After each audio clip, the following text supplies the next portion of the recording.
रहीम। तो last time पे हमने हाफ वेव रेक्टिफायर पढ़ा था और उससे पावर सप्लाई बनाई थी, उसके उसके बारे में हमने काफ़ी डिटेल में बात की थी। अब हम पढ़ेंगे फुल वेव रेक्टिफायर। और फुल वेव रेक्टिफायर स्टार्ट करेंगे। A full wave rectifier is a device which convert both half cycle of input AC signal to the DC. तो फुल वेव रेक्टिफायर एक ऐसा रेक्टिफायर है जो कि दोनों half cycle, positive half cycle और negative half cycle जो हमारे पास एसी सिग्नल का आता है, उन उन दोनों को जो है डीसी के लिए हमें आउटपुट पे प्रोवाइड करेगा। इसके बरक्स जो हमने हाफ वेव रेक्टिफायर पढ़ा था, तो उसमें सिर्फ हमारे पास जो है हाफ साइकिल जो हमारे पास होता था, इनपुट का हाफ, एसी सिग्नल का हाफ साइकिल हमारे पास जो है आउटपुट पे हमें डीसी के लिए मिलता था। तो ये हमारे पास, अगर मैं इसकी बात करूँ तो मेरे पास ये यहाँ पे इनपुट सिग्नल है, एसी सिग्नल, तो इसका सिर्फ पॉजिटिव हाफ साइकिल हमें आउटपुट पे मिल रहा है और यही इसी को हम डीसी के अंदर कन्वर्ट करते थे अपना। ये हमारा डीसी होता था। इसके आगे फ़िल्टर लगा के हम इसको प्योर डीसी बना लेते थे। लेकिन फुल वेव रेक्टिफायर में क्या होगा कि हमें दोनों हाफ साइकिल जो है वो आउटपुट पे मिलेंगे डीसी के लिए। तो ये अगर मैं बात करूं कि ये मेरे पास एक इनपुट सिग्नल है और ये मेरे पास एक फुल वेव रेक्टिफायर है, तो इनपुट में मैं अगर ये सिग्नल दूंगा तो आउटपुट में मुझे ये मिलेगा। हमें यहाँ पे इसका जो है पॉजिटिव हाफ साइकिल भी मिलेगा और नेगेटिव हाफ साइकिल इन्वर्ट होके जो है उसकी पॉजिटिव हाफ साइकिल की डायरेक्शन में ही हमें नेगेटिव हाफ साइकिल भी मिलेगा।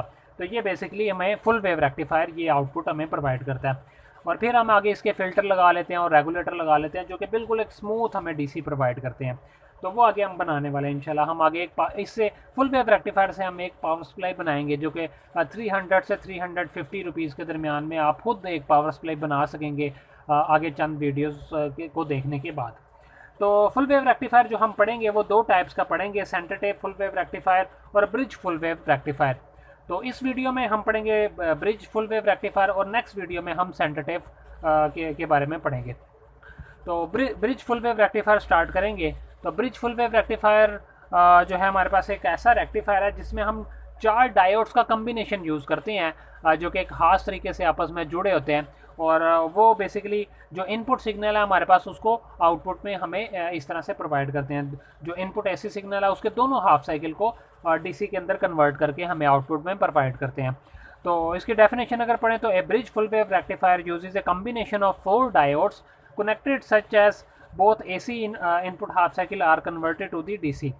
तो bridge full wave rectifier basically 4 diodes का कम्बिनेशन है जो कि हमें आउटपुट में डीसी प्रोवाइड करता है। तो दोनों हाफ साइकिल को डीसी में प्रोवाइड करता है। बेसिकली ये इसका सर्किट डायग्राम है। आप अक्सर कहीं पे देखें तो यहाँ पे ट्रांसफार्मर भी लगा होगा, बुक्स में अगर कई जगह पे आप देखें तो यहाँ पे ट्रांसफार्मर भी लगा होगा। तो basic bridge full wave rectifier का सर्किट सिर्फ इतना सा है। वो जो ट्रांसफार्मर लगा होता है वो बेसिकली स्टेप डाउन ट्रांसफार्मर होता है हमारे पास, क्योंकि जब भी हम एसी से डीसी में जाते हैं तो डीसी वोल्टेजेस हमें बहुत ही कम वोल्टेजेस रिक्वायर होते हैं। 12 वोल्ट, 6 वोल्ट या 18 वोल्ट, इतने वोल्टेजेस रिक्वायर होते हैं। लेकिन एसी वोल्टेजेस हमारे पास घर में जो आ रहे होते हैं वो 220 या 110 वोल्टेजेस, इतने वोल्टेजेस होते हैं। तो उसको स्टेप डाउन करने के लिए हम यहाँ पे ट्रांसफार्मर यूज़ करते हैं। आगे जितने भी सर्किट आएंगे उसमें मैं ट्रांसफार्मर एक लगाऊंगा यहाँ पे, क्योंकि हमें भी जो है एक पावर सप्लाई बनानी है। उसके लिए कंसेप्ट हम शुरू से ही यहाँ पे ट्रांसफार्मर लेके चलेंगे ताकि आपको अच्छे से समझ आ जाए।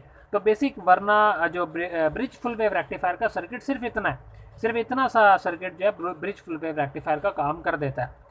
तो ये मेरे पास 4 डायोड्स हैं, D1, D2, D3 और D4। तो इसको लगाने का तरीका इस तरह से है कि इन चारों डायोड्स का फेस आपने जो है वो इस लोड रजिस्टर की तरफ रखना है जो आउटपुट है आपके पास। ये मैंने लोड लगाया हुआ है। यहाँ पे जो भी आप चलाना चाह रहे हैं ब्रिज फुल वेव रेक्टिफायर से जो आउटपुट आपको मिल रही है, जो भी आप आउटपुट पे डीसी चलाना चाह रहे हैं वो ये यहाँ पे लगा हुआ है। तो इसकी जो फेस है आपने वो बाहर की तरफ रखनी है। और जो हमारे पास D1 और ये D3 है, इसके जो हमारे पास पी टाइप जो मटेरियल है उनको जो एनोड है वो हमारे पास 2 इनपुट टर्मिनल्स हैं। और बाकी जो 2 टर्मिनल जो इस चारों का जो एक लूप बना हुआ है, बाकी 2 टर्मिनल जो हमारे पास बचते हैं वो बेसिकली हमारे पास आउटपुट के टर्मिनल्स हैं। और इसकी कॉन्फ़िगरेशन को बोलते हैं हमें ब्रिज फुल वेव रेक्टिफायर। और इसको आपने बड़े ध्यान से याद करना है। अगर आपने इसको उल्टा लगा दिया डायोड को, अगर पावर सप्लाई या ब्रिज फुल वेव रेक्टिफायर बनाते हुए आपने कोई भी डायोड उल्टा लगा दिया तो वो बेसिकली डायोड जल जाएगा। वो ये बहुत ही सेंसिटिव होते हैं, तो ये डायोड हमारा जल भी सकता है इससे, अगर आप इसको उल्टा लगा देते हैं। तो इसको आपको बहुत एहतियात से देखना पड़ेगा। अब देखते हैं कि ये काम किस तरह से करता है, किस तरह से ये एसी इनपुट को इस तरह के डीसी में कन्वर्ट कर देता है हमारे पास। तो इसको देखते हैं अब हम। तो ये वो मैंने यहाँ पे ट्रांसफार्मर लगा दिया जिसके बारे में मैं पिछली वीडियो में बता रहा था कि आमतौर पे हमारे पास जो एसी वोल्टेजेस होते हैं वो 220 वोल्टेजेस होते हैं, और 50 हर्ट्ज़ जो पाकिस्तान में फ्रीक्वेंसी चलती है वो 50 हर्ट्ज़ होती है जो घरों में सप्लाई आ रही होती है। तो चूंकि डीसी वोल्टेजेस हमें इतने ज़्यादा नहीं चाहिए होते, हमें सिर्फ 12 वोल्ट, 6 वोल्ट या 18 वोल्ट इतने वोल्टेजेस चाहिए होते हैं। तो ये ट्रांसफार्मर मैंने एक लगाया हुआ है जो स्टेप डाउन ट्रांसफार्मर मेरे पास है, जो कि 220 वोल्टेजेस को 12 वोल्टेजेस में कन्वर्ट कर रहा है। मैंने एग्जांपल यहाँ पे दिए कि 12 वोल्टेजेस, आप डिफरेंट 6 वोल्ट या 18 वोल्टेजेस भी कंसिडर कर सकते हैं यहाँ पे। तो बेसिक हमने ये देखना कि ये किस तरह से ये जो है इस तरह से डीसी हमें कैसे मिल जाता है, ये इनपुट हमारा इस तरह इसमें कैसे कन्वर्ट हो जाता है, इसको अब हम देखेंगे। तो ट्रांसफार्मर जो है हमारे पास सिर्फ एम्पलीट्यूड कम करके दे देता है। तो इन दो टर्मिनल, ये पॉजिटिव नेगेटिव टर्मिनल जो आपको ये नज़र आ रहा है, यहाँ पे हमारे पास जो इनपुट जो आउटपुट आ रहा है, हमारे पास जो सेकेंडरी कॉइल्स है जो ट्रांसफार्मर की, वहाँ पे हमारे पास बेसिकली ये सिग्नल आ रहा है, ये भी एसी सिग्नल ही है। तो जब पॉजिटिव हाफ साइकिल आएगा, पॉजिटिव नेगेटिव यहाँ पे आ जाएंगे टर्मिनल, ये पॉजिटिव और ये नेगेटिव बन जाएगा, इसी के करस्पॉन्ड यहाँ पे ये पॉजिटिव और ये नेगेटिव बन जाएगा। तो अब आप देखते जाएं कि जो पॉजिटिव टर्मिनल है उसके साथ जितने भी डायोड लगे हुए हैं उनके उन टर्मिनल्स के ऊपर आप पॉजिटिव जो है साइन लगा दें, ये पॉजिटिव और ये पॉजिटिव हो जाएगा। और इसी तरह से ये जो नेगेटिव इस टर्मिनल पे नेगेटिव है, तो ये जो टर्मिनल है इसके साथ जो डायोड के जो टर्मिनल है उनके ऊपर आप नेगेटिव साइन लगा दें। इन दोनों के इन टर्मिनल्स के ऊपर नेगेटिव आ गया और यहाँ पे पॉजिटिव आ गया। अब इस डायोड के इस टर्मिनल पे पॉजिटिव है तो जाहिर ही बात है दूसरे टर्मिनल पे फिर नेगेटिव साइन आएगा, और इस तरह से इस डायोड के जो कैथोड वाले टर्मिनल के ऊपर पॉजिटिव है तो दूसरे के ऊपर नेगेटिव, इसी तरह से इस डायोड के इस टर्मिनल पे नेगेटिव है तो दूसरा पॉजिटिव हो जाएगा, और ये टर्मिनल इसका D3 का ये नेगेटिव है तो दूसरे वाला पॉजिटिव टर्मिनल कंसिडर किया जाएगा। इस तरह से आपको इसकी पोलैरिटी पता चल जाएगी कि कौन सा डायोड का कौन सा टर्मिनल पॉजिटिव है और कौन सा टर्मिनल नेगेटिव है। अब हमें पता है कि जो डायोड है ये इसका ये जो लाइन वाला जो होता है हमारे पास डायोड टर्मिनल, ये कैथोड होता है, और कैथोड को नेगेटिव से कनेक्ट करते हैं हम, और एनोड को पॉजिटिव से कनेक्ट करते हैं फॉरवर्ड बायस के लिए। तो इसी से आपको देख के पता चल जाएगा कि D1 और D2 फॉरवर्ड बायस हुए हुए हैं, जबकि D3 और D4 जो है रिवर्स बायस हुए हुए हैं। तो जब रिवर्स बायस होंगे तो D4 और D3 जो है हमारे पास एज ए ओपन सर्किट काम करेंगे, ऐसे ही होंगे कि ये यहाँ पे लगे ही नहीं हुए, और D1 और D2 शॉर्ट सर्किट की तरह काम करेंगे। अब देखते हैं कि किस तरह से करंट फ्लो करता है इस ब्रिज सर्किट में से। तो ये पॉजिटिव टर्मिनल है, अगर हम कन्वेंशनल करंट कंसीडर करें तो ये करंट यहाँ से आएगा और इस पॉइंट तक आ जाएगा, पॉजिटिव टर्मिनल यहाँ तक आ जाएगा, हमारे पास करंट इधर तक आ जाएगा। इसके बाद आगे क्या होगा, ये डायोड तो रिवर्स बायस है, करंट इधर नहीं जाएगा, फिर इस तरफ आ जाएगा, और जब इस पॉइंट पे आएगा फिर इसके पास करंट के दो पाथ हैं, एक ये वाला पाथ और एक D3 वाला पाथ। और D3 वाला पाथ जो है, ये D3 तो रिवर्स बायस है, ये भी ओपन सर्किट है, यहाँ पे भी करंट नहीं जाएगा। तो करंट को फ्लो करने के लिए सिर्फ एक पाथ बचेगा और वो ये रजिस्टर वाला पाथ। तो करंट इस रजिस्टर में से जो है होता हुआ इस तरफ जाएगा। और यहाँ पे एक चीज़ बड़ी इंपॉर्टेंट है देखने वाली, कि जो करंट की डायरेक्शन है, करंट की डायरेक्शन ऊपर से नीचे की तरफ है इस रजिस्टर में। तो मतलब ऊपर पॉजिटिव है और नीचे नेगेटिव है, ठीक है, पॉजिटिव से नेगेटिव की तरफ जो है कन्वेंशनल करंट हम जो मान रहे हैं वो फ्लो कर रहा है। और फिर ये नेगेटिव टर्मिनल जो है ये हमारे पास मिल रहा है यहाँ पे इस तरफ। यहाँ पे फिर आगे दो पाथ आगे करंट के लिए, एक ये और एक ये चूंकि रिवर्स बायस है तो करंट इस तरफ नहीं जाएगा, और ये फॉरवर्ड बायस है, करंट इस तरफ आ जाएगा। यहाँ पे फिर दो पाथ आगे, ये वाला जो है ये रिवर्स बायस है, ये तो ओपन सर्किट है, और करंट हमारे पास इस तरफ आ जाएगा, और ये नेगेटिव टर्मिनल। तो ये एक पूरा साइकिल कंप्लीट हो गया हमारे पास। और जो हमारे पास पॉजिटिव हाफ साइकिल आया था, जो यहाँ पे हमारे पास जो एम्पलीट्यूड कम होने के बाद ये पॉजिटिव हाफ साइकिल था, सेम टू सेम वही पॉजिटिव हाफ साइकिल हमारे पास आउटपुट पे हमें मिल जाएगा। तो इस तरह से पॉजिटिव हाफ साइकिल जो हमें मिल गया। आप पॉजिटिव कैसे मिला हमें, आप देख सकते हैं कि ये ऊपर वाला टर्मिनल जो लोड है हमारे पास, जो आउटपुट है हमारे पास, उसका ऊपर वाला पॉजिटिव और नीचे वाला नेगेटिव है, तो मतलब हमें पॉजिटिव हाफ साइकिल ही मिला है।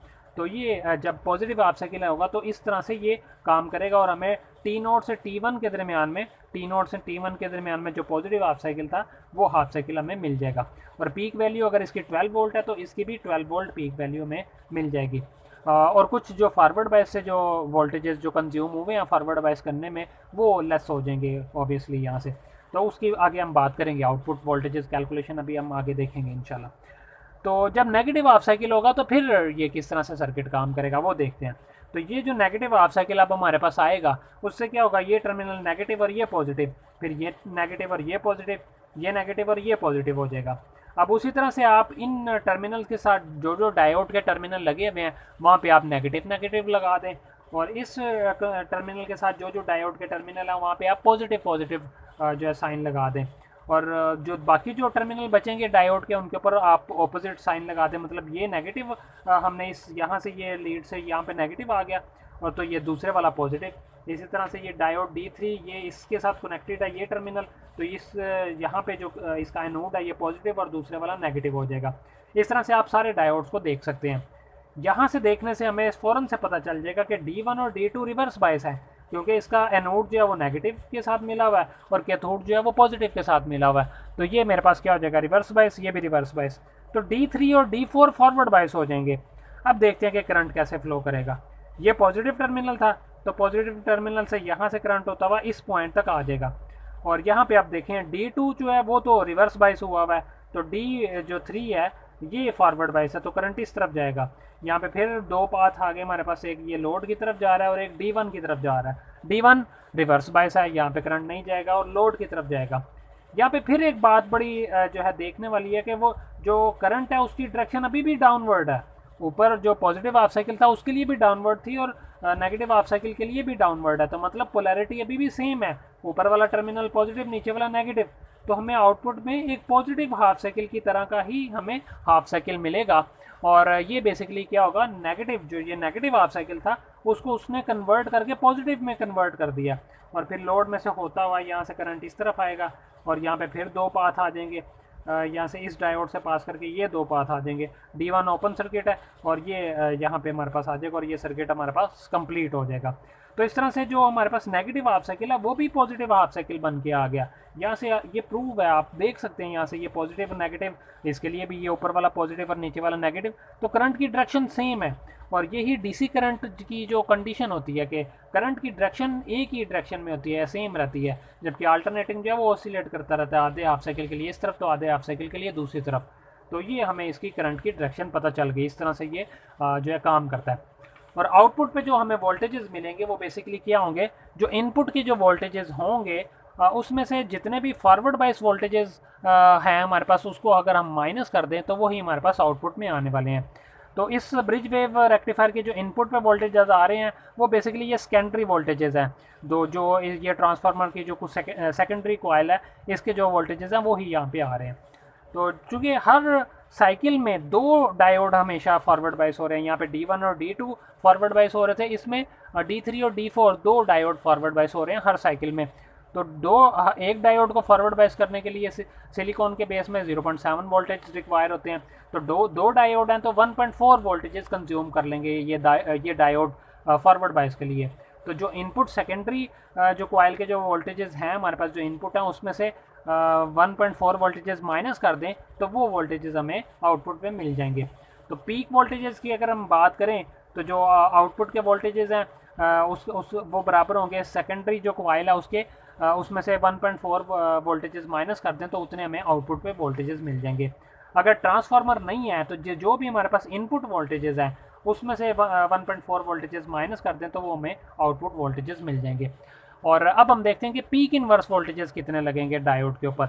तो पीक इनवर्स वोल्टेजेस बेसिकली जो आउटपुट वोल्टेजेस हैं उसके अंदर 0.7 ऐड कर दें तो उतने वोल्टेजेस हर डायोड के ऊपर रिवर्स बायस कंडीशन में लग रहे होंगे। यहाँ से देख लेते हैं कि रिवर्स बायस कंडीशन में कैसे हमें पता चलेगा कि कितने वोल्टेजेस लग रहे हैं रिवर्स बायस जब डायोड है। पीक इनवर्स वोल्टेजेस हमने बेसिकली यही पढ़ा था कि जो रिवर्स बायस कंडीशन में वोल्टेजेस लग रहे हैं वही हमारे पास जो पीक इनवर्स वोल्टेजेस होते हैं।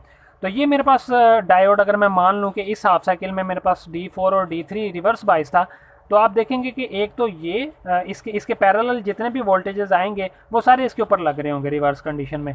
एक तो 0.7 ये वोल्टेजेस और एक आउटपुट वोल्टेजेस, तो आउटपुट वोल्टेजेस प्लस 0.7 वोल्टेजेस ये इस डायोड के पैरेलल हैं। अगर आप देखें ये तो ये इसके साथ लोड जो है ये बेसिकली ऐसे ही है कि यहाँ से ये एक रजिस्टर लगा हुआ और इधर लगा हुआ, ठीक है। ये बेसिकली इस रजिस्टर को मैं यहाँ पे भी लगा सकता हूँ। तो ये डायोड पैरेलल है, ये डायोड और ये इस लोड के, तो 0.7 प्लस आउटपुट वोल्टेजेस, तो ये इतने वोल्टेजेस इसके ऊपर रिवर्स बायस कंडीशन में लग रहे हैं और वही हमारे पास पीक इनवर्स वोल्टेजेस कहलाते हैं। तो फुल वेव ब्रिज रेक्टिफायर के केस में जो पीक इनवर्स वोल्टेजेस हैं वो बेसिकली इसके बराबर होंगे।